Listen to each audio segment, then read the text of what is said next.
some breaking news. This is involving the Sean Combs trial. Senior national correspondent Laura Ingle is standing by with legal analyst Misty Marris. And Laura, you are learning Combs could potentially be removed from his trial and not allowed in the courtroom. What can you tell us? That's right, Nichole. This has just happened in the last few minutes, and this would be a huge development if he is removed for the rest of the trial.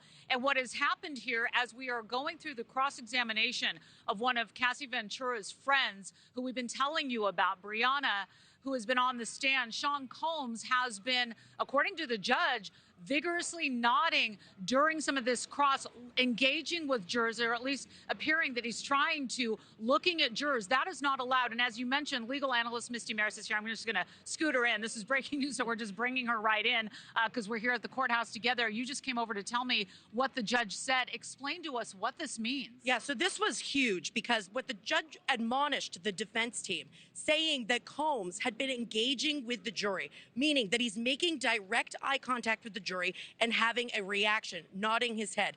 The judge said this is jury interference. It's to influence the jury, and actually referenced that the defense was warned not only today during Bongolin's testimony, but also had been warned previously during the testimony of George Kaplan. So this feeds into a federal rule which relates to disruptive conduct by the defendant in the courtroom. And the rule says that if somebody is warned by the judge, if the defendant is warned, but the conduct continues, one of the consequences could be removal from the courtroom for the remainder of the trial. And Laura, that is of huge consequence to the defense. Yeah, and all along we've been seeing Sean Combs, passing notes, and that's allowed with his defense. He's been very active. He's been paying attention, and we have heard of him nodding along during some of the testimony, but this is something different. Correct. So engagement with your attorneys, passing notes during testimony, even being a bit reactive to witness testimony, looking at the witness and perhaps having a reaction and looking engaged, all fine.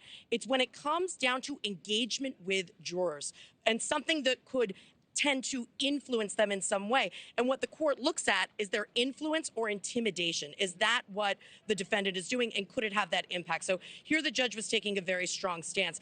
And keep in mind, from the defense perspective, that would be the most severe consequence, removal from the courtroom, because every defendant has the right to face their accusers. So it would set up a very significant appellate issue. The judge doesn't want to do it unless he has to, but the warning is out there, the warning shot has been fired, and it's something that could happen. Wow, that's so interesting. And we've also heard that Sean Combs allegedly had been trying to have some witness tampering, calling people from jail, trying to get to some witnesses. So there's been this kind of alleged overreach throughout getting to this point. Certainly. And so the judge, again, taking the legal team aside, and this was not in the presence of the jury, right, just so everybody understands that this is something that happens with the parties, the prosecutors and defense.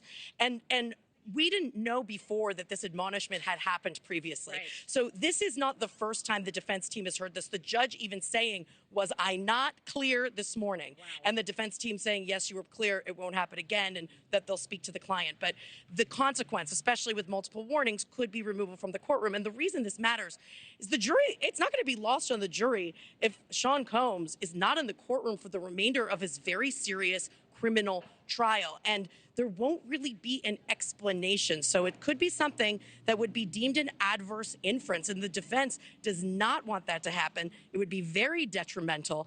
Certainly we know the jury has eyes on him, and the problem is that he's making eyes at the jury. So we'll see what the judge does with this. All right, Misty Marris, thank you so much for that explanation. And as we continue to move through this day of testimony, we are still expecting that witness, Jane, one of the accusers in this case. So a huge day here at the Sean Combs trial, and we'll continue to bring you up to date. I just want to get that to you, Nichole, because as Misty said, this is a really big deal. This is a really big deal. So yeah, we will continue to follow along with that. Laura Ingle live for us there in New York, along with Misty Marris. Thank you both.